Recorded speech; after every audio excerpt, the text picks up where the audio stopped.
Hello, Story Power listeners. I wanted to let you know that today's episode is extremely long. I was talking with Ali Khamseh, an Iranian filmmaker, and while we did talk about his favorite movies, directors, actors, and studios, I was interested to find out what it was like for him to live in Iran.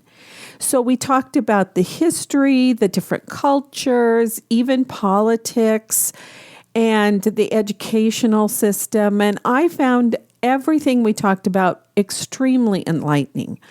I hope that you'll find it so too and will forgive the length of this episode. Thanks for listening.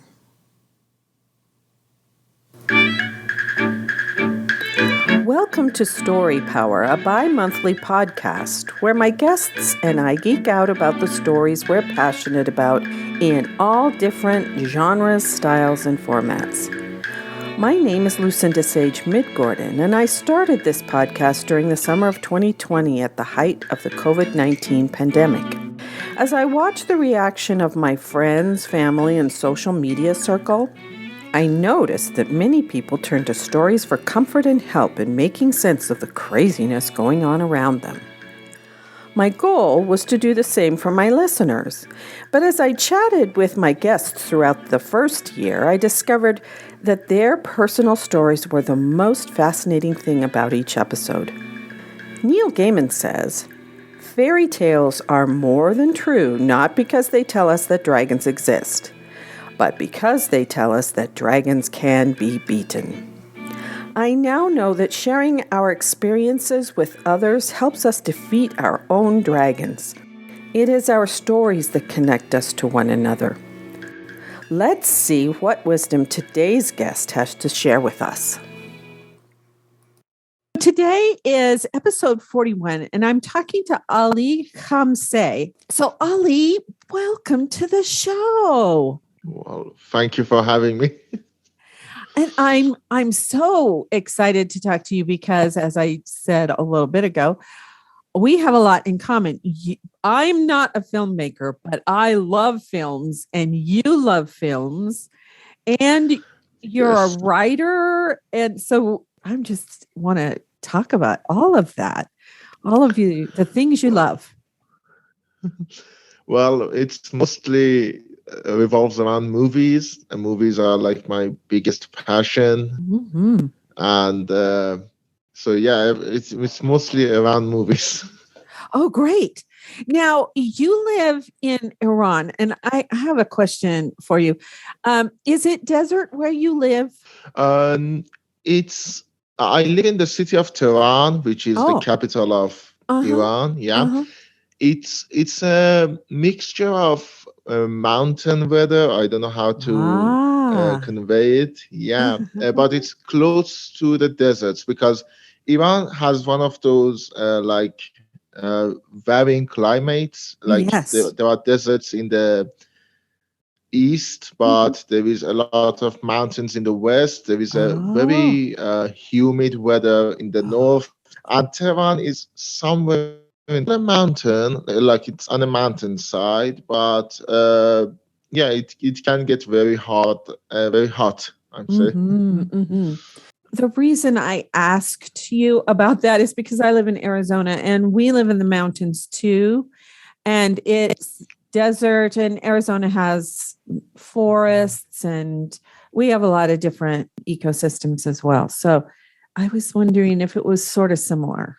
That's all. I understand.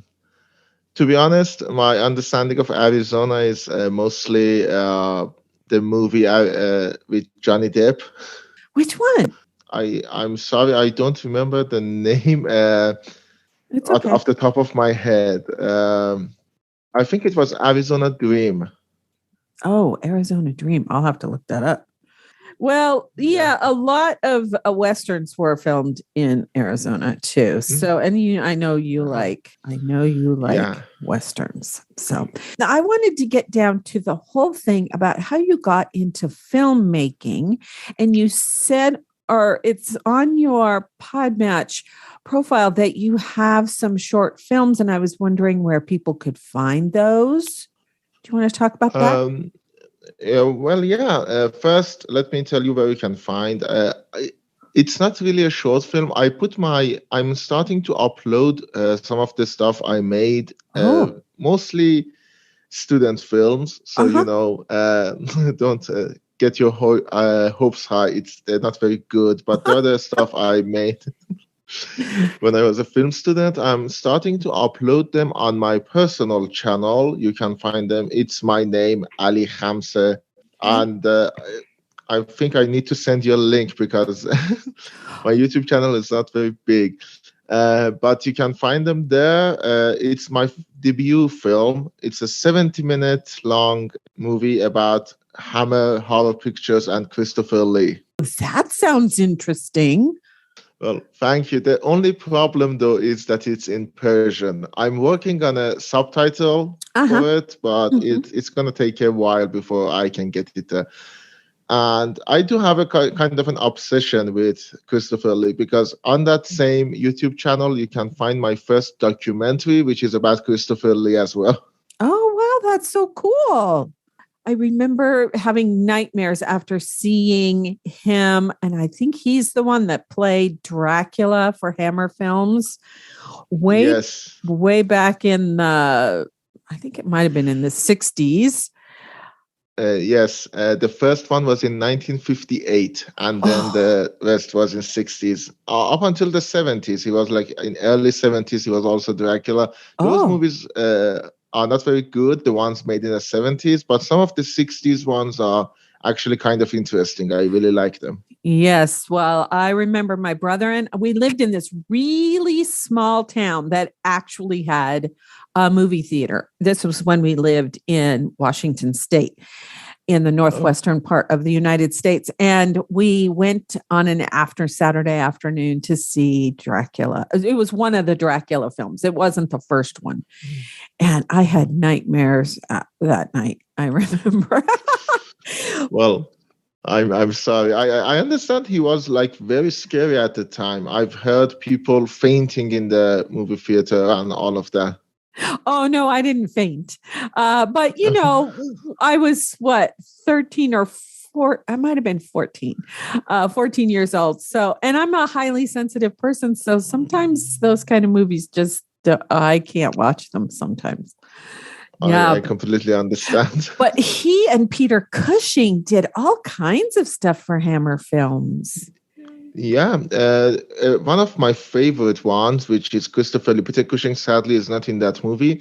It's The Devil Rides Out. I think it's a brilliant movie. I think it was 1968. Don't quote me on that. It's The Devil Rides Out. I don't know the exact year, sadly. Well, that's okay. I can look it up. Oh, thank you. Yeah. But yeah, they did a bunch of great stuff. The Curse of Frankenstein is a really great movie. The Gorgon is a really great movie also, which has both of them in it. And they also did a lot of stuff off Hammer, which are really good. Like Horror Express is one of my favorite horror movies of all time. It has Christopher Lee and Peter Cushing. It's not Hammer though. Oh, wow. Well, yeah, you could do a whole thing about Hammer Films. Are they still in existence? I have to go look that up. Oh, yeah. They came out fairly recently.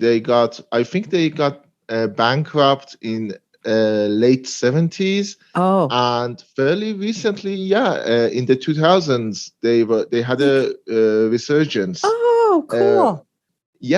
The Daniel Craig movie, The Woman in Black, those are Hammer films. And actually, probably the most famous one of Hammer's newest work is the British remake of the Scandinavian movie, Let the Right One In. The British one is Let Me In. Oh, I'll write that down too. That's from Hammer. Actually, Christopher Lee did another one for Hammer in 2008, I think, called The Resident. The Resident. Oh, wow. Yeah. When did he die? 2015, I Oh, think, wow. if I remember correctly. Not too long ago. 15. Is 6 years 6 years ago. ago. Yeah, 6 years ago. I can't add Yeah. or subtract. No, it's okay. 2021 feels like a decade already. Oh my goodness, doesn't it? 2022. Yeah, Yeah. right. So I had a question about your filmmaking. Do you work independently or are you connected with a studio or do you have like a conglomeration of people? What do you call them? Of people who work together? Well, to be honest, Iranian cinema works on a whole different level than international cinema. Uh-huh. It's very closed off. So I'm mostly, again, I've told you in our correspondence, I'm trying to get into university for my master's degree, Oh, uh-huh. uh, yeah, which is in cinema. And I got in. I just need to sign up a few days from now. But aside from that, I work mostly independently. Like I need Uh-huh. to put on the capital needed in order to make a movie myself. Yes. I gather the team myself. I usually produce the movie myself or with the Uh-huh. help of a few friends. Oh my And that is, goodness. yeah, it's a very odd thing. To be honest, I haven't made a lot of feature movies. I made mostly short movies, and it's basically you put everything you have in them and hope that by the time you finish, you can sort of gather your spendings on them Oh, from, really? yeah, How do yeah, you it's, get funding? How do you get funding?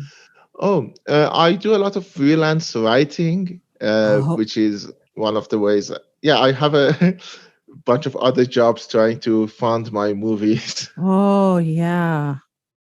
Oh, that's interesting. So do you write for magazines and newspapers or do you write Um, like for businesses? Mostly for websites. I write Oh. for for websites, and I mostly write reviews for movies. I write essays about cinema history, and Oh. or like a specific franchise. I go to them, and yeah, that's Wow. my other income. That's interesting.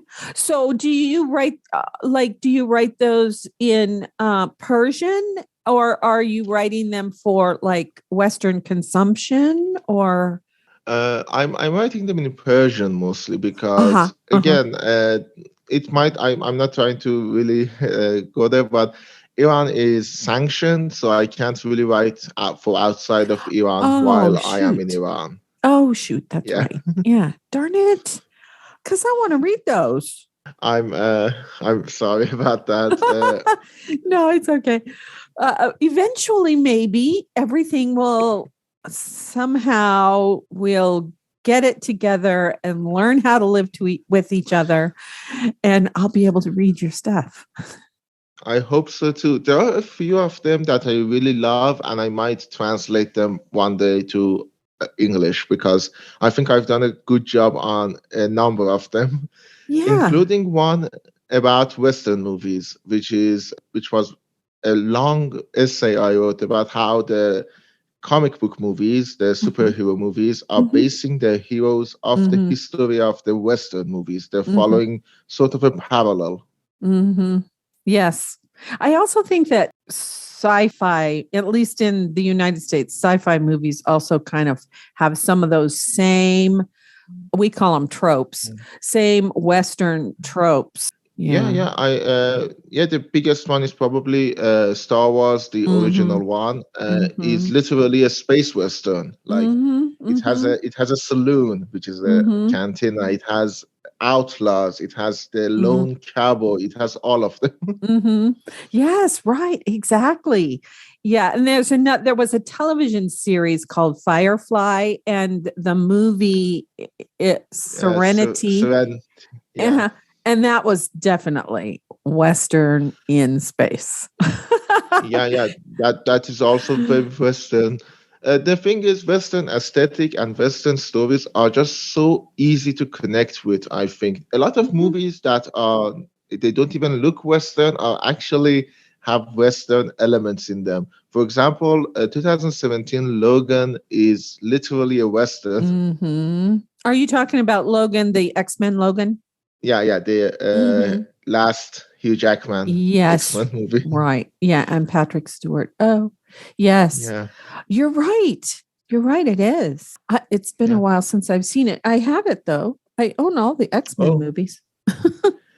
That's great. Logan is actually one of my top 100 movies of all time. I really love that movie. Oh, yes. Oh, it's hard. It's for a sensitive person. It's kind of hard to watch because there's so much that happens in it.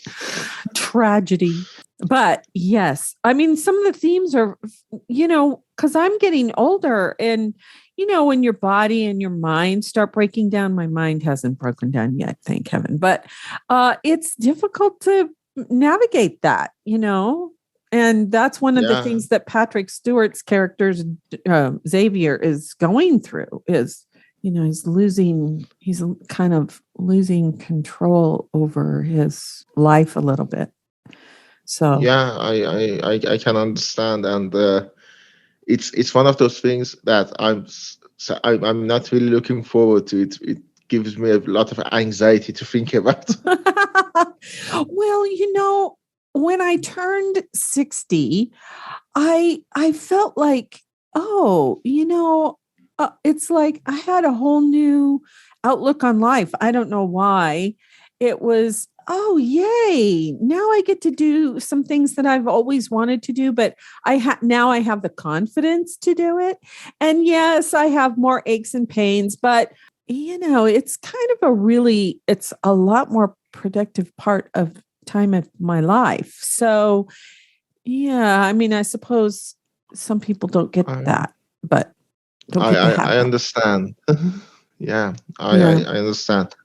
The thing is, I usually, when I think of it, I'm sorry for dragging the conversation to this point, but it was when I think of it, I mostly think of my grandfathers. Both of them sadly have passed away. Oh yeah. And I sort of remember the last days, and that's why I kind of get emotional at movies that deal with getting old. Yes. I wanted to say that's one of the reasons I still haven't seen the Anthony Hopkins movie, The Father. Oh, right. I haven't seen that either. Oh, he's so good. He actually plays my favorite character of all time, which is Hannibal Lecter. I love Hannibal. I have never seen that movie. I probably never will see that movie. I am not a big horror movie fan anyway, and serial killers are just kind of not in my wheelhouse. I don't really like watching movies about them. I understand. I did watch one about, and it happened to be because I used to live in that area, about the Green River Killer in Washington State. I did watch that movie. Oh. It depends on how it's structured. But I had a question about who is because I think on your Podmatch profile, you said something about your favorite director. Was it your favorite director of Westerns? My favorite director of all time generally is Sergio Leone. I think he made 7 movies in his career, and out of the 7, 6 of them are masterpieces. And I highly recommend just everybody watch them. And yeah, the way he works the story and the camera and the editing and the music and just everything in his movies is, for me, like the optimal version of a movie. I started liking movies and trying to get into filmmaking because of his movies, The Good, the Bad, and the Ugly specifically. I think I've only seen that movie once. Yes. So talk more about it.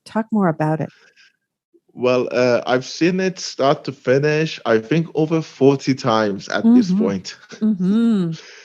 But isn't that a great way to learn about it? Because you see things like my husband and I were watching a movie last night. We said, we misunderstood this one little part of the movie. We never and we've seen the movie, like maybe 3 or 4 times.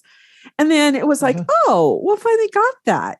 So if you watch a movie more than once, you start to see things that you missed the first few times. Yes, that's exactly why I usually, before I write a review, I try to watch movies twice. The first time, I'm saying I'm an audience member. Mm-hmm. Do whatever you want to me, but the second time, I'm gonna put on my critic hat and like see what you're doing. Mm-hmm. And yeah, the good, the bad, and the ugly I've seen over 40 times. I think I can recite the movie scene by scene right now. Like, I love that. Oh dear. And and it has so many great actors in it too. Eli Wallach is one of my favorite character actors. I love him. yeah, he was great. I think the Tuco, the character he played in The Good, the Bad, and the Ugly, is perhaps his best performance. But I also, oddly enough, loved him in a movie that I don't like, which is The Godfather Part 3. Oh, yeah. See, I've never seen the Yeah. Godfather movies either.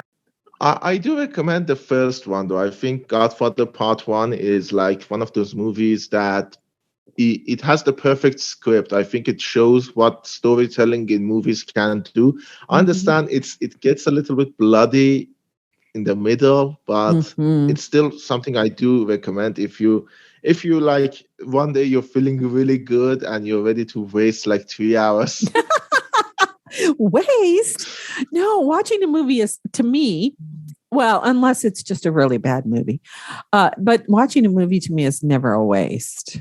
No, I understand. I just love that phrase because I keep telling my friends that, yeah, this is a great movie. Just waste 4 hours of your day and watch it. That's right. Well, we don't have very many 4-hour movies in our country, but yeah, there are some really good 3-hour movies that I love. Yeah. So, and also on your site, you said a couple of other things. One was you love musicals and 1960s movies. Do you have Yes. any 1960s musicals that you really like? Well, yeah, it's My Fair Lady is definitely one of them. I love Mm-hmm. that. Mm-hmm. Mary Poppins is another one that I love. Mm-hmm. Camelot is a movie that I understand why a lot of people don't like because it's very boring and very long, but I love it. I think it's one of the better character studies ever in musicals. Mm-hmm. And it has that song that I love. I wonder what the king is doing tonight. Oh, yeah, really. I know. Yeah, that is a good song. It is a good character study. You're right. The three main characters, we get to know something about them and what they're struggling with. Yeah. And even the villain in the movie, Mordred, is actually a very interesting character to me because he's not wrong. He's just, I'm sorry for saying this, he's just an asshole, but he's not wrong. Right. Yeah. Well, and I mean, in a way, he kind of has a reason to be angry. Yeah. I mean, it's not all Arthur's fault. Some of it's his mother's fault. I've read lots of different versions of the Arthur myths. So, she was not a good person in most of them. Yeah. Yeah, I understand. Which kind of warped him, unfortunately. But yeah. Yeah. Well, sometimes the villain is the most interesting character. I argue not sometimes, it's most of the times villains are. To bring back it to Christopher Lee, he had a quote that I love. He says that villains do what the heroes wish they could have done. Mm-hmm. Yes, and I've heard another quote, and I cannot remember. It might have been Christopher Walken that said it, but I might be wrong. The villain is the hero of his own story. Yeah, I've heard that too. And I like both of those. That's right. It's oftentimes I think heroes are, since we sort of follow the heroes, villains can have a lot of mystery around them, which makes them really fun to engage with. And It's not the case nowadays, but a long time ago, like in 80s and 90s, villains also sort of relished in their own evilness, and that made them really fun too. Mm-hmm. For Really? example, a lot of Disney villains that I love, like Ursula from The Little Mermaid or Scar from The Lion King. They Right. were they Yeah. were like so fun. They were the people I wanted to see because whenever they were on screen, things were fun and upbeat and like larger than life. Mm-hmm. Yes. Do you have a favorite villain? Well, beside Hannibal Lecter, it's Scar. Scar. Yeah. Yeah, Mm-hmm. not from the new one. I really didn't like the new Lion King, the Oh. 2019 Lion King. Oh yeah. I haven't seen that Uh, one. Please don't. That's a really bad movie. Mm. Oh, did you write about that one? Did you write about Lion King? The second Lion King? I haven't written about that. I might make a video about that because I Oh. also, as sort of a hobby mostly, because I don't have any revenue from it, I make Mm-hmm. YouTube videos too, Mm-hmm. and uh, they're on a different YouTube channel called AK88 Studios. The 88 is actually kind of an odd thing. I don't know if you'll know this or not, but Iranian calendar is different than the Western calendar. Mm-hmm. Mm-hmm. Yeah. So is the And Jewish calendar. Yeah. I just interviewed somebody yeah, about Hanukkah. yeah. Actually, the weird thing is the Iranian calendar is different than the Arabic calendar, which is like Oh. two different sets. Oh. They both revolve around the same person, but two different journeys he took. Mm-hmm. The Prophet of Islam, apparently, when he went from, I don't know, I think from Mecca to Medina, I'm Mm-hmm. not sure about that. Mm-hmm. That's the Arabic calendar, which has 10 days less than the Christian calendar and the Persian calendar. Oh. Uh, yeah, which is why the dates sort of always coincide with odd times. Like Ramadan is always some different time of the year because it's always 10 days short. Oh. I always thought it was sort of like the Jewish holidays of what's the one in September? Oh, we just talked about this. I just talked about this with my friend. And Hanukkah is a little bit different, but it's almost always in late November, early December, or sometimes it even coincides with Christmas. Oh, I'll have to pay Yeah. attention more closely to that because I used to teach with someone who was well, he's probably still alive, Muslim, and he celebrated Ramadan. Yeah, I always thought it was was it in the fall? I thought it was, but maybe not. It moves around. Like when it's in the Yeah, fall, it's easy because they have to fast during the day. right. When it's in summer, it's kind of Oh, excruciating. Yeah. yes, because they have to wait until it's dark to eat. Yeah.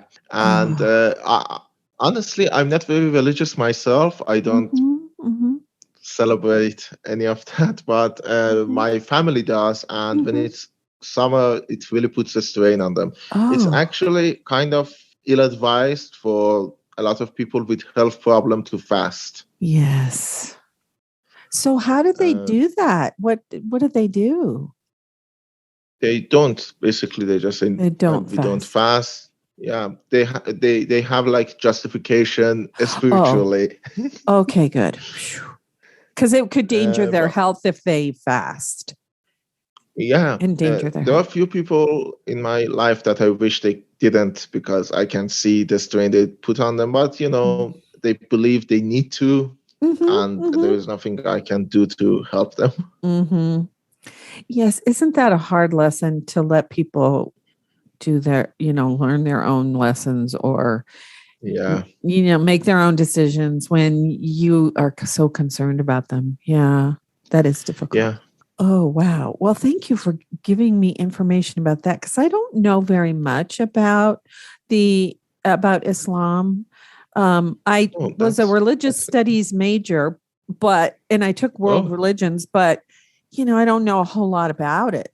Well, to be honest, it's been a long time since I did any studies or even read a lot of religious stuff, but we had mandatory religious studies in our university for my bachelor's degree. So whether I like it or not, this stuff is drilled into my head. So where are you going to go for your master's? Well, it's Tehran's Art University. Oh. Yeah. Well, that's cool. Iran's educational system is like that. When you get your bachelor's degree, you also need to take another sort of SAT type test. Standardized tests. Yeah. And I took it this summer, and the result came out a couple of days ago because I also had an oral exam for dramatization. Oh, okay. Yeah. And so you had to wait for the test results to come back before you could sign up for your master's program. Yes. The thing is, based on those test results, the educational department in Iran, the Ministry of Education, sort of tells you that which universities you can go to. Oh, I see. Okay. So I needed to wait to see which university sort of accepted me. And yeah, I've been trying to get my documents ready for the last day. Oh, well, no wonder you're so busy. Because I hate that kind of stuff where you have to gather all the information. If you're going to get a home loan, you have to do that kind of thing. And that stuff drives me crazy. Yeah, bureaucracy is like really a strain. I know. It's really. Oh my gosh, really. Yeah, I remember when my husband and I took a trip around circumnavigating the globe in 1996, and we had to go get a visa for India. We were going to go to India. That was one of our stops. And we totally misunderstood that we should have gone to San Francisco to get our visa. And so here we are on the East Coast now, starting our trip.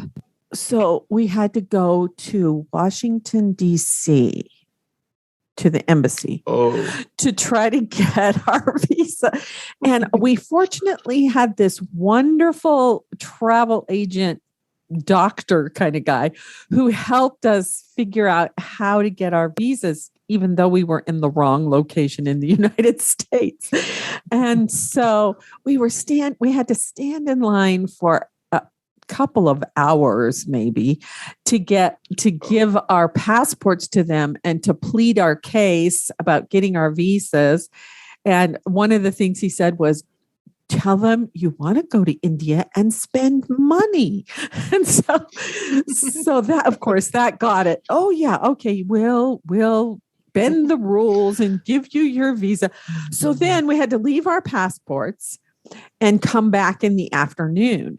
Well, all that time standing in line, and there are all these Indian nationals there trying to get, their visas to go back home for their, because every so often they had to go home because but they were all complaining about the Indian bureaucracy, and these people have lived in the United States. Don't they know there's a much more efficient way to do it? And Barry and I were just laughing because we think that bureaucracy in the United States is really bad. To sort of quote the Little Mermaid, which I mentioned, the seaweed is always greener in somebody else's lake. That's right. Oh my gosh. It was just so funny. And we didn't want to be disrespectful, but it was really hard to not laugh out loud at some of the comments. Right. So, but we did get our visas. And that was good. To be honest, one of the weird things and at least telling things in the pandemic was that it showed me all of the bureaucracy, all of the paperwork could be done online, and the pandemic sort of forced people's hand into making it online. That was one of the at least good things. A lot of old-fashioned bureaucracy in Iran is sort of now have their own online versions that doesn't require you to sort of go to the other side of the city to that one office who can does it. Yes, that's true. In the United States, it has kind of been streamlined like that too. I mean, there were a lot of businesses that already you could buy things online and stuff, but yeah, that's true. Because the college that I teach at, they've had online registrations for, I don't know. Well, this is my 14th year teaching there. So it's probably been about for 10 years or 8 years that they've had online registrations. I think it's better if it's online because, first of all, it requires a lot less paper. Yes. And that's True. great generally. That's true. Yes. Yes. And well, in our case, the county, I live in Cochise County, which is quite large. And it's, maybe an hour or two, an hour and a half to get across the county. So we have, we have locations for the college students to go to in different small cities in the county. But, if you have to go to Sierra Vista or to Douglas to register, that's a long way for some people to drive. So online for them is much better. Yeah. As I said, one of the great things is that it seems the world is moving towards more online bureaucracy, which has its own problems. I'm not going to say it's perfect. It's not, but I think it's much better than just old-fashioned. Get the document, fill out the form by hand, and then drive to this office and hand them in for one guy to sign it and send you another office. Yeah. So the other thing I was going to say about that is, you can save gas. Oh, yeah. Save the environment by not driving. So writing, tell about some of your favorite movies that you have critiqued. Oh, well, I've critiqued almost all of the movies in my top 100 list, almost all of them. But it's The Good, the Bad, and the Ugly. I wrote a long review for that I loved. But I'm trying to think of new ones that I really liked, which was The Lighthouse, another horror movie from 2019. It was News of the World I loved fairly recently, 2020. The Tom Hanks movie, which is oddly enough, it's a classical Western, which is not something I've seen done a lot recently. Most of the new Westerns are either modern Western or spaghetti Westerns or contemporary. And it was really weird to see a classical Western, but it was really good. I really loved it. And I loved Bill and Ted Face the Music. I only saw the first one. Oh, I recommend seeing the next two. They're kind of fun. They're mindless fun, and I love them. Yeah. Well, one of the things I liked about it was the guys seemed like they were really out. We have this saying in the United States, out to lunch. They're not very smart, but the theme of the movie ends up being really smart and interesting. And yeah. And it's actually, I think the theme being interesting, they sort of carry that through to Bill and Ted Face the Music, which has a really upbeat message and kind of an interesting lesson. I'm not going to spoil it, but I do recommend giving it a watch.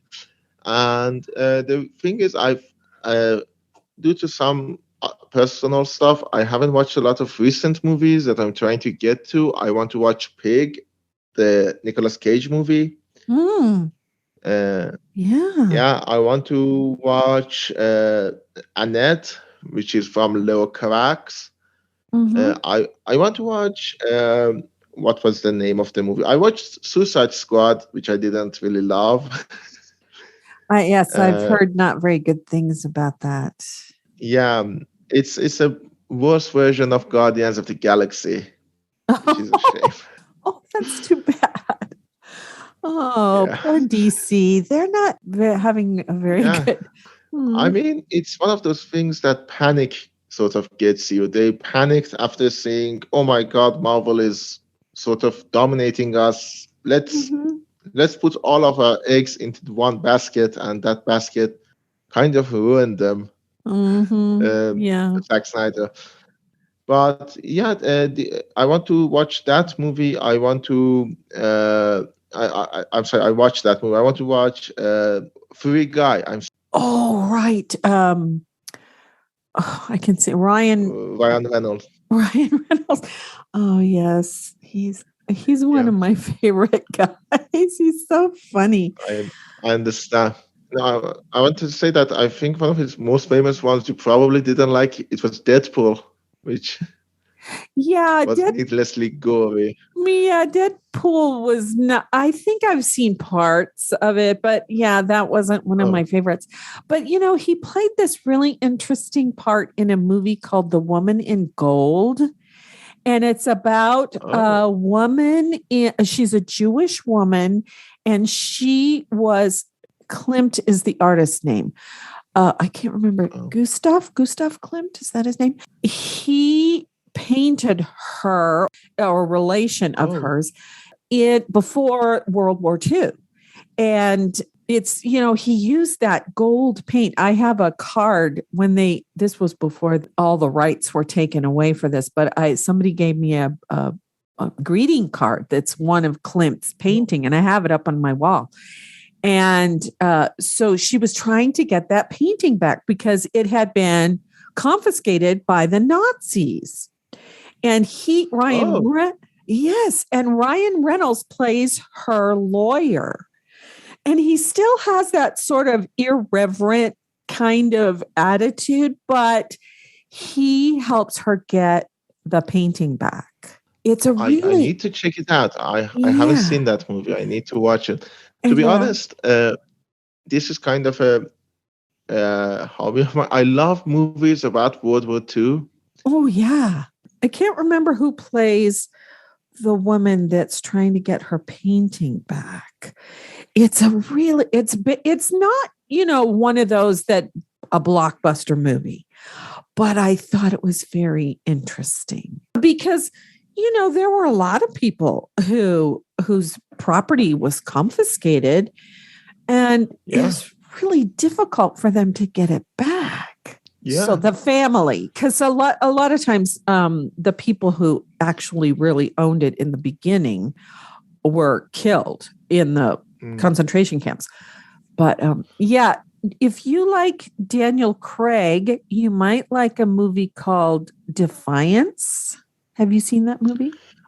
I've seen Defiance. Yeah. You didn't like it? I did. It was good. Yeah, it's just that, to be honest, I think it didn't leave that much of an impression on me. That's the Oh, problem. mm-hmm. I've seen more than one movie where people escaped from concentration camps. That was just Yeah. one of them. Well, my husband, Barry, and I watched one. We just went streaming. We just got rid of our Oh, satellite, and we saw this movie that was made in the Netherlands, and it was oh, called The Forgotten Battle. It's dubbed into oh, yeah. English, but probably you can get subtitles. Well, there are Germans. When the Germans are talking, there's subtitles for that. Yeah, But it's okay. I don't mind movies with subtitles because, well, I sort of have to. right. Oh, yes. True. Well, and sometimes we just turn them on because we can't really, if the dialect is really heavy or something, we don't I understand it. understand. Yeah, we just turn on closed captioning. But it was a very interesting thing because it was about when the Allies pushed back the Germans in the Netherlands, and they just had these little strips of territory. And there was a battle with the Canadians that got the Germans to actually leave the Netherlands. Yeah. Uh, this is completely irrelevant to the discussion, and I'm sorry, but just because you said it, it's funny because in Iran, the definition of allied and axis are switched. Oh, they are. Oh, Yeah, it was really confusing for me the first time I learned about the international definition of it, because in Iran we call the Germany, Italy, and Japan as Muttahidin, which is the literal translation of the Allies, and we call France, United England. Kingdom, United States, and Russia as Muttafiqin, which is the literal translation of Axis. I think it's one of those things that someone in translation, like back in 1940s, messed up, and we're sort of stuck with it. Well, no, it's not a mess up. It's just the way you guys see it. Yeah, that's fine.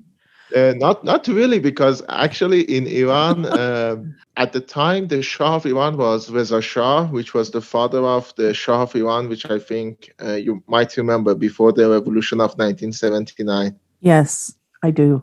I do remember that. Sadly, I wasn't born then, but the father of that Shah was the Shah, which was Reza Shah. He wanted to, for some reason, for extremely racist reason, wanted to be close to Hitler. And then the Allied forces were like, well, we sort of need to occupy Iran now. And they occupied Iran. Oh, international. It's sad to me how, like the UN created Afghanistan. And, all these things, like, it's like, oh my goodness, can't we just let people handle their own countries and not try to interfere? That's just my opinion about that. No, I completely understand. The problem is, at some point, they interfered so much that they changed the fabric of society in a lot of these Middle Eastern countries. I know. A lot of know. people in Afghanistan, and that this is a sad truth, because a lot of them do immigrate to Iran, and sadly, and this is a problem, the Iranian government is just as bad as a lot of other governments when it comes to immigration, and really treats them poorly. But for many of them, a lot of young people in Afghanistan, people my age, only have seen war. Like they don't have any other memory of the country other than a civil war with Taliban, and then the US, and now again Taliban. Yes. Oh, yeah. I read this really interesting book. Oh, it's about a woman. It's when the Taliban first took over in the 80s or 90s. I'll put it in the show notes, but it's like the seamstress of the town where she lived. It was a suburb of Kabul. And her father had fought against the Taliban. So her father and older brother and mother had to, when the Taliban came in, they had to leave. And she's the second, her oldest sister was married. Maybe the oldest sister's husband also had to leave. But they all lived in the same house, and they had a brother who was like 13. And all of the sisters, there were like 5 of them, to support themselves, they became seamstresses and made clothing for people and sold them. They actually sold them to like merchants. But every time they went out, they would have to take their brother. The brother had to go with them. They couldn't go by themselves. Yeah. And so that book was so eye-opening for me. And I'm not sure I would have the courage to live like that. I guess you have to if you're. Yeah, it's basically your life. You don't have anything else to do. And to be honest, all of the neighboring countries aren't very welcoming either. Pakistan is not very welcoming. As I said, Iranian government is extremely bad at handling this, and neither is Turkmenistan, and I think India. Like India is on the right. So like all Yes. of the neighboring countries have their own sort of problems. It's a really bad situation. The Greater Middle East is such a constant struggle that one Wow. of my professors that teach me script writing Mm-hmm. Mm-hmm. used to love this saying. He said the good thing about living in Iran and in Middle East is that there is never a dull day. Well, okay, that's probably true. Oh Yeah, dear. there's always something going on, like Mm-hmm. some Mm-hmm. international problem or some local problem. There is always something. Yes. I live on the Mexican border. I mean, our house is about a mile from the Mexican border. So the United States doesn't handle immigration very well either. When we've lived in this house for almost 20 years. And when we first moved here, I'd be driving into town and the Border Patrol would have a group of people who had come across the border and they'd have to take them and then, take them back across the border. And sometimes Yeah. my brother-in-law was a Border Patrol agent for a while, and he said they'd see the same people over and over and over again trying to get into this country. And it was mostly because they were poor and they couldn't afford to do it the legal way. So it's like, oh. I think the problem is a lot of people. I'm sorry, I don't want to get into politics a lot, but the thing is, not a lot of people want to leave their own home countries if they can live in it. Mm-hmm. Yeah. Like I do hope that one day I can leave Iran, but it's because I can't live in Iran because of a lot of issues. Right. Yeah, so it's one of those things that if I could, I would have remained here because it's home and all of that. But Mm-hmm. people don't, I think, realize that when you get to the point that you need to leave the place you were born in, it's because it's basically unlivable for you. Yes, I think that's true. And we've Yeah. had people in our country when certain people are elected president, I'm leaving the country. And it's like, okay, go ahead. But just that 3 months of traveling around the world, there are so many wonderful places to live that it would be okay with me if I didn't live in the United States the rest of my life. If I lived in another country for a while, that would be great because I found similarities between people, but it was like it opened up my perspective about the world. Traveling did. Yeah, So, I understand. Sadly, I haven't done much. I haven't done a lot of traveling. I've only been to Dubai and to Georgia, the country, not the not right. the Yeah. state. Uh-huh. Is that close by, Georgia? Is that close to you? Georgia, yeah, it's kind of close. Like it's if I remember my geography correctly, it's above Turkey, Oh, which yes. Yeah. Turkey is the neighbor of Iran. It's the northern, no, Right. sorry, So, eastern neighbor of Iran, and so it's oh, above that. right. Okay. I have to go back and look at my geography too. Yeah. Yeah. Uh, I think it's closer to Azerbaijan, Oh, yeah. which Uh-huh. again Uh-huh. is the neighbor of Iran. Yeah. Oh, yeah. Yeah, actually, Okay. Iran has its own Azerbaijan state. Like we have two states called Azerbaijan, which has the sort of the same people as Oh. the country of Azerbaijan. Yeah, my mother Oh. is actually from the state of Azerbaijan, the Iranian state of Azerbaijan. Oh, wow. That's So yeah. neat. Oh, cool. Yeah, it's actually we call them Turkish, but it's not the same as Turkey. Like Mm-hmm. Yeah. it's Mm-hmm. Azeri people. So yeah, I'm sort of my mother is from that Mm-hmm. uh, area of Iran. My Mm. father is from the middle of Iran. It's a state called Esfahan, Uh-huh. which for people who come to Iran, they usually go there because it's one of those old cities with a lot of Oh, historical sites and all of that, yes. Yeah. all of old cultural city. I was actually born there too. Oh, wow. That's so cool.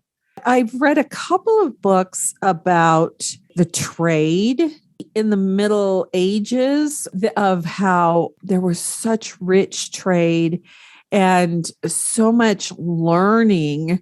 I mean, the European countries were pretty much way behind the people in the Middle East in terms of education. And I just found that fascinating. Yeah, it was, I think the official name, at least the one they told us, is the Golden Age of Islam, which is what in the European was the Dark Ages. Right. It was like the reverse. Yes, and I have read also just recently, I've read their novelizations of the history, but there was vibrant trade. I always used to think of the Dark Ages as just that. It was dark, it was wet, the weather was really bad, there was a lot of plague. People lived in their little huts, and it wasn't really like that at all. I was pleasantly surprised. There was vibrant trade, but I mean, not everybody was educated, and maybe it wasn't. Maybe not everybody was educated in the Middle East either. But it was like the Christian church kept people poor and uneducated, so that the nobles could dominate, and it was very sad. So if you wanted education, you had to be a priest or a nun or a monk or something, Exactly. It was either our way or no way to educate. And it's odd because, as I said, it's reversed sort of, because way back in the day, like in the Sassanid Empire, before the Arabic invasion of Persia, it was the other way. Many people in Greece were very educated, but people in the Persian Empire needed to be either magi or noble to get an education, which led to the invasion of the Arabic to the Persian Empire. And a lot of people welcomed the new invasion because Islam was like, oh, we're gonna liberate all of you. Yeah, really. I just think education is really important. I don't care where you live. It's important. Yeah, I completely agree with you, which is one of the problems. A lot of people have a lot of problems with Taliban, and one of them is definitely the fact that they want to stop education of women. Are they still doing that? Because I don't know. I heard that the young men, the ones who weren't alive when the Taliban first invaded, were standing up and saying, we don't want to go back to school if you're not going to let the girls have their school. Well, yeah, the official statement, it's kind of one of those like shadow empires. The official statement is, no, we're not going to stop them. But if the fathers want to stop them, we're not going to stop him either. Like they sort of relegate the power back to the patriarch of the family. Oh, I see. Which, they sort of basically let the family do their dirty work. Oh, okay, I see. But there must be some fathers like Malala's. More enlightened people, but the problem is Afghanistan, much like Iran, is a very conservative country.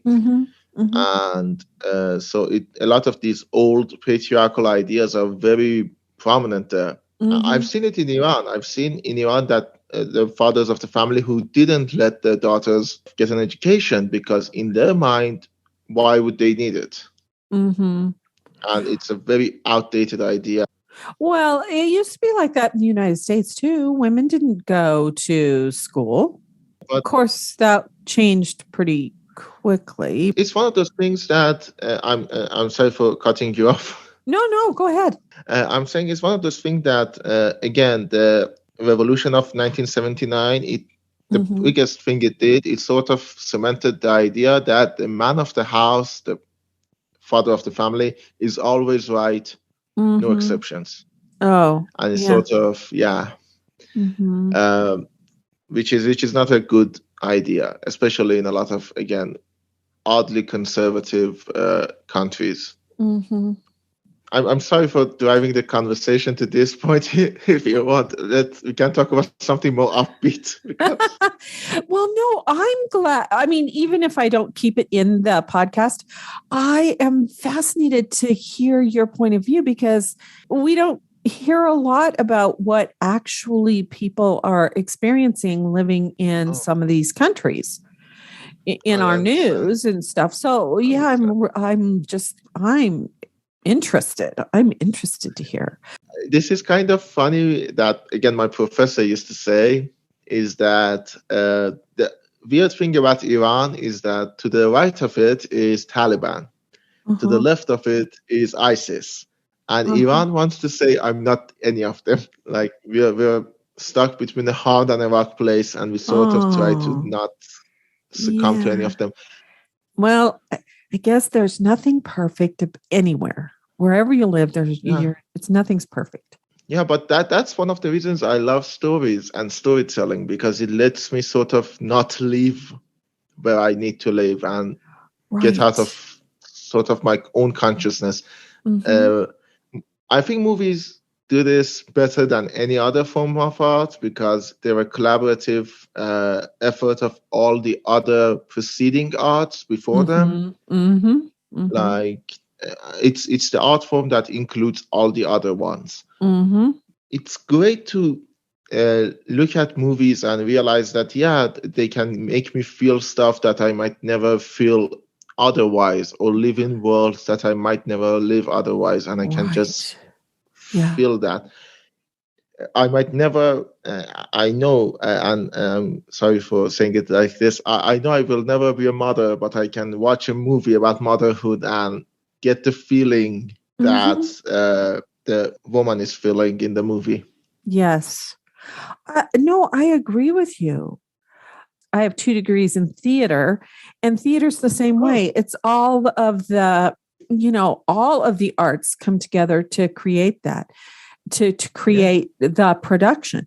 So I agree with you about film. And you're right. I am never going to be a man in this lifetime. But Yeah. but yeah, I can, and that maybe that's one of the reasons why there are certain movies that I really love that are male driven and there are very few women in them because I get to examine that whole what it means to be a man point of view. I Um, understand. although I have to say, almost all the books that I have read in the last like 5 years are written by women. And well, see, for my first degree, I was the only woman Oh, studying religious studies in that major. So a lot of the time, I was the only woman in the class. oh, So I had to start to think and talk the way men think and talk. Women sometimes think and talk differently so that I could get my ideas across. And so I have this kind of dual thing in my head. I can sort of get it. I have it in a different aspect of it in my life.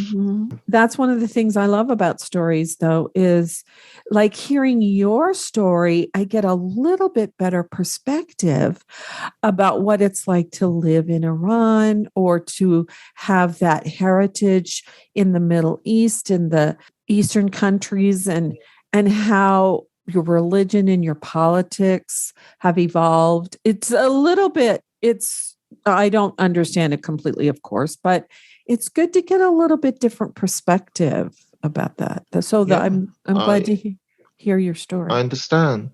I don't know. I'm watching this documentary right now, which is Michael Palin of the Monty Python Oh fame, yeah. which is my Oh. favorite. He apparently, and I knew about this, but I never seen those. Did a bunch of shows where he traveled around the world Yes. in the 90s and 80s and 90s and Mm-hmm. 2000s, Mm-hmm. and he did a documentary series, which is Michael Palin Travels of a Lifetime, where he Right. sort of recounts all of those travels. For people like me who haven't seen them, is kind of interesting. Mm-hmm. And it's sort of fun to see how this one very British man gets to look around the world and see all of these things that for him is exotic, but for me it's part of a existence. Yeah. Yes, I used to say to my students, we live in an exotic location because Tombstone is in Cochise County.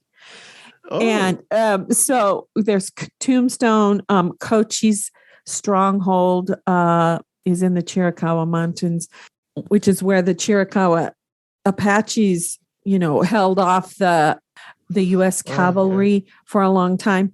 And so, but the students would look at me like, what are you talking about? They didn't think it was exotic at all, I mean, yeah, if you live in that world, it's not very exotic. But for me, I know Tombstone because of, there's a movie called Tombstone, which is about Wyatt Earp. Right. I kind of love that. Yeah. Mm-hmm. So yeah, for me, it's like a very exotic location. I do love to, if I can see it and see the place where Wyatt Earp and Doc Holliday and all of those people sort of lived. Yeah. Yeah. And it's interesting. I mean, the town is not very large, but they have reenactments. I have former students who are actors in these reenactments of the OK Corral battle and, things like that. It's like, yeah.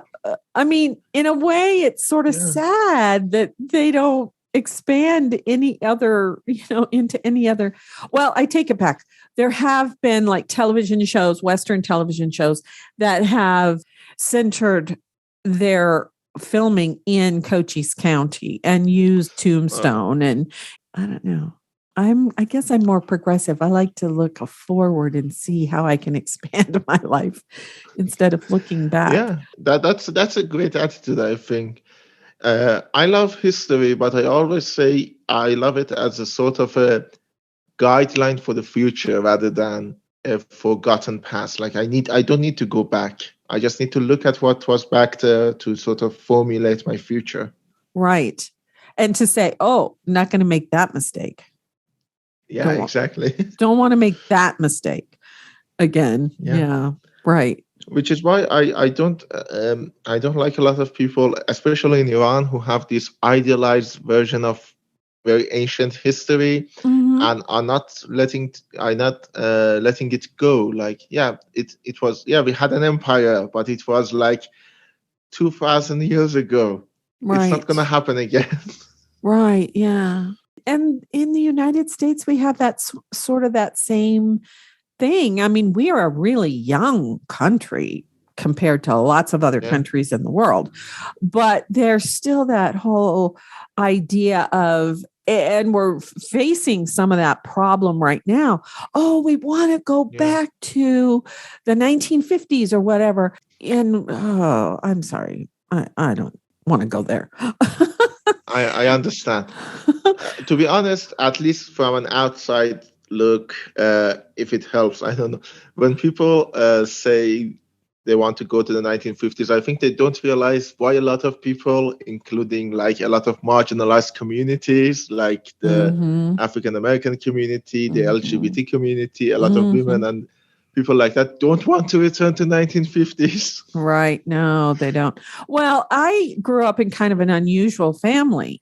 I was born in 1953, but my mother worked because my father had dyslexia. And so he loved education. He read a lot. He taught himself how to read, but he read slowly. So he didn't go to university and he wanted to, but he was a machinist. And that kind of a job, sometimes you get laid off. So my mom worked so that they would have two incomes to make sure that we always had food on the table and a house, roof over our heads and stuff. And so I grew up with a working mom. And a lot of the kids that I went to school with, their moms were home when they got home from school, So it was really in a way, it was really great because my mother was quite good at her job.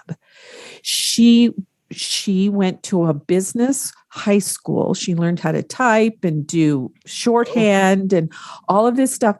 And she could type 100 words a minute on a manual typewriter. That's impressive. I know, she was very good. And so, and eventually she worked for the telephone company, and she worked with the guys that were out in the field, the people that were repairing phone lines and stuff. So eventually that's what she did for the telephone company instead of being a secretary. But she started off being a secretary, and she was really, really good at it. And so she gained confidence, as through her working life. Whereas, there are movies and television shows about women in the 50s who, well, The Queen's Gambit is one of them.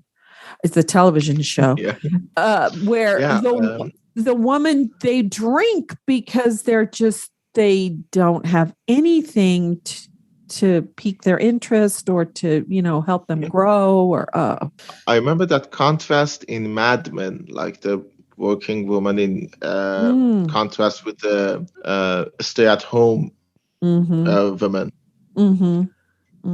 I haven't seen Queen's Gambit yet. It's on my list. I know I need to watch it. The same with Squid Game. I know I need to watch them, but I haven't yet. Well, we only watched The Queen's Gambit, a couple of months ago.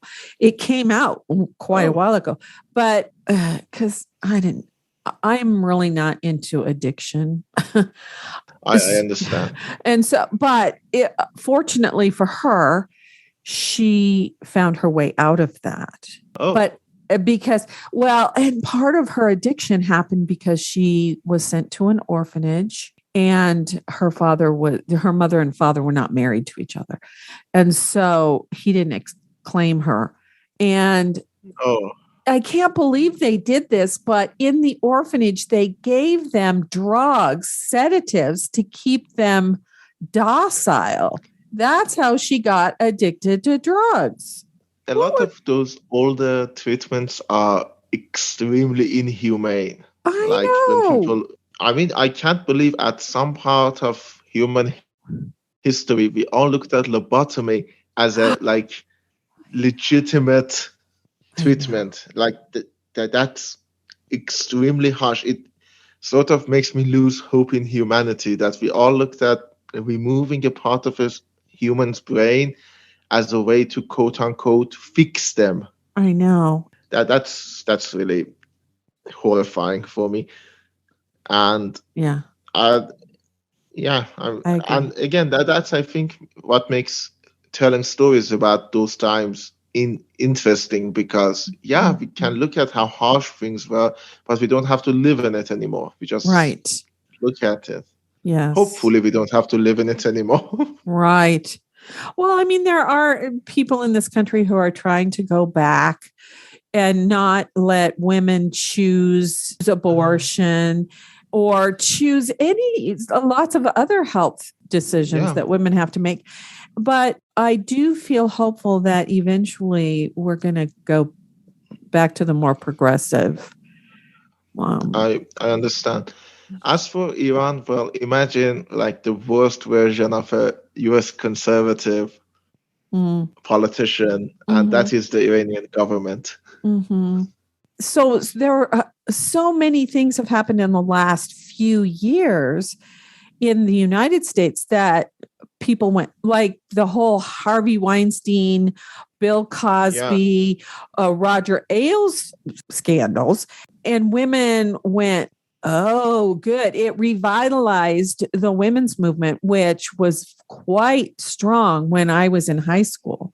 And then the whole Black Lives Matter thing and all these, there is an organization in the United States called the Southern Poverty Law Center. And they are always going out and looking for groups white supremacist groups and trying to uncover and give the news outlets information about them. Expose them. Right, expose them. But now there are more organizations like that are trying to expose all that. And it's kind of like we had this wound that was scabbed over, and then we had to rip off the scab so that the thing could heal, the wounds could heal. Yeah, I completely understand. It's sort of the inaction of last 40 years being renewed. Like, Mm-hmm. you sort of got comfortable thinking, I'm sorry, I keep hearing this from people, and I really kind of find it funny. People say that racism was solved in 1960s. And it's like, it was never solved. You just thought it was solved because you did one good thing and went away. Right. And then, or a series of things, because there were 2 or 3 things that or maybe more, that Lyndon Johnson signed into law. And also, like my sister says, people think, well, we had a Black president, so, everything's okay. Well, no, sorry. But, it's somebody said this recently, it's baby steps. You have to take baby steps toward the change that you want to see. And so I understand, yeah. We have talked a long time. Do you have anything you want to say before we go? Oh, well, to be honest, again, thank you for having me. I had a really great time. And just that I love the fact that no matter where we are in the world, we are literally on like 2 different parts of it right now, 2 different continents. But at the end of the day, it's movies sort of transcend that. That's the thing that always makes me happy when I talk to people in other countries about movies, and I say, I love, for example, this. I recently did another podcast called about the Nightmare Before Christmas. Yeah, and I love that animation, and so to see that the feelings I have in Iran with my political background, with my heritage, with my cultural background, and someone else in another part of the world with their own political background and heritage have the same feeling is always intriguing to me. It's one of the things I love about movies. We can all be different in so many ways, but at the end of the day, we can look at Jack Skellington, for example, and realize what he was going through. Yes. Well, I find that hopeful.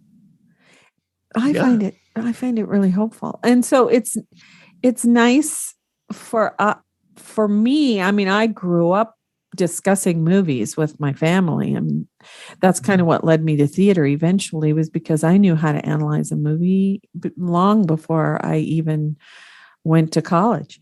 But it's now I seek out movies from other countries so that I can see a new perspective. You like the one I was telling you about from the Netherlands. Yeah.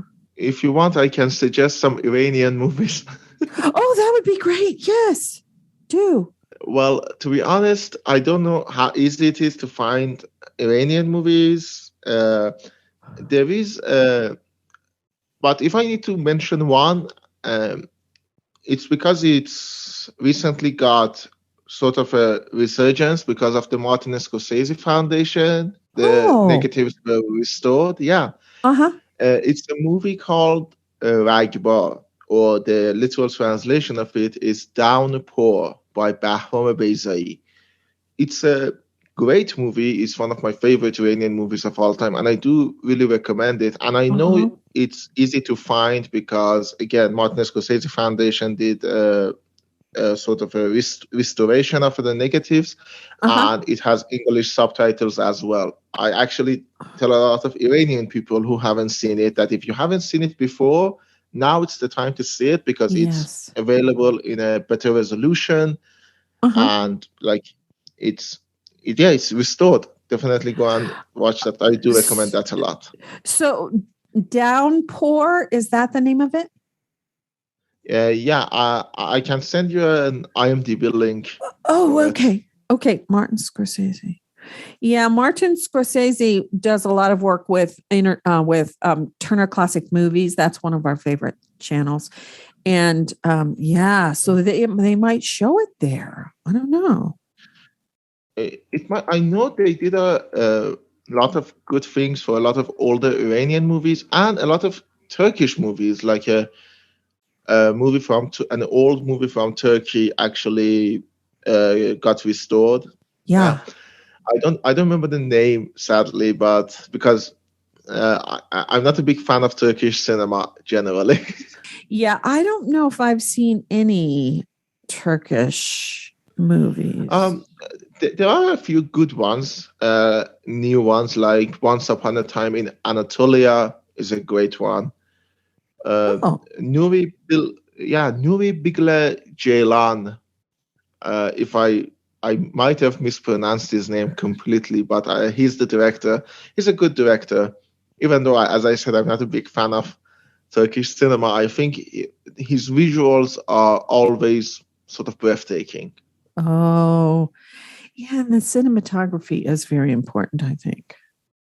Yeah. For a movie. One of the reasons I love Westerns is that they are always majestic, like they look majestic.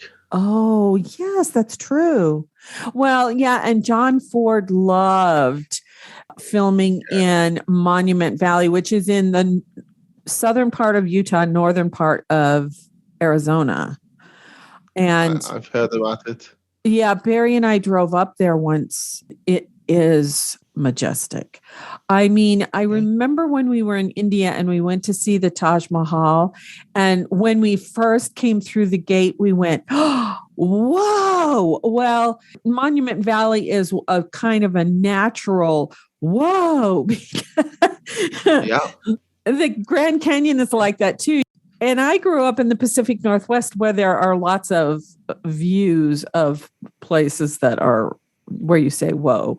Iran has a couple of them as well. I haven't been to all of them, as I said, and I haven't done a lot of traveling, even domestically, locally. Is it hard to travel there? In Iran? Not really. It's just that I'm not a very outdoorsy person in general. I'm very introvert. Yeah. And so I rather not go out very much. But no, it's easy to travel. And it's one of those funny things that even though Iran is generally not the biggest country out there, it's not very small, but it's not the biggest country out there. But the range of cultures you can meet throughout it is kind of fascinating. As I said, the range of cultures that is in Iran is really fascinating. And it's kind of a sad thing, again, that the Iranian government is trying to force a sort of uniform culture. Oh, which they've been doing it more apparent recently, but they've been doing it for a long time, even before the revolution. Like the Shah used to do that too. They sort of want a uniform culture in a country that is all diversity. Like there is barely two states that have the same culture and heritage. Oh, yeah. I was just editing an episode that's going to air next Wednesday, and I was talking to this gentleman. He lives in Canada, but his heritage is Indian. And he was saying, we were saying that same thing, that almost no matter where you live, there are lots of different cultures, lots of different foods that people prefer, maybe even different languages.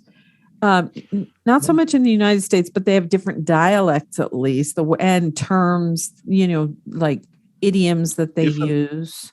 Different accents. Yeah, right. Right. Again, it's one of those very different, diverse mixing parts that I do enjoy. I love that very much. I love the fact that almost all of my friends, barely any of them have anything in common of cultural heritage. Like, Yeah. yeah, it's Yeah. really fun. We have very different life experiences and very different families and very different histories with the land. Mm-hmm. Oh, that's so great. That's neat. Yeah. And I'm going back to what you said. I'm an introvert too. We live in the country and I'm lucky if I go out and feed the birds. And put water in the water trough for the deer and stuff.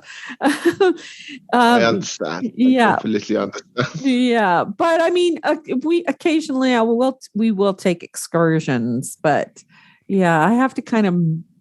I don't know about you, but I have to prepare myself for going on Yeah, this me excursion. too. Yeah. We go at least once a year to my mother's hometown of Tabriz, Mm-hmm.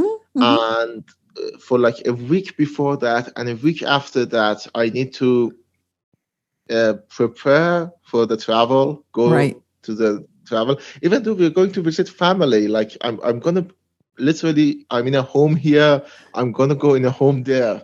Like, Uh-huh. Right. it's not like going out and Right. visiting places. It's just meeting family. But I need to prepare myself mentally, sometimes Mm-hmm. physically, to I go there and then come back and get back into my old routine. I understand that one so well. I that's me too.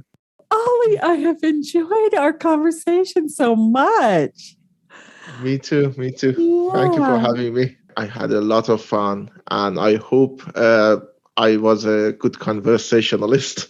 Oh my goodness. Yes, we've talked for over about 2 hours. So yes, you were. Yes.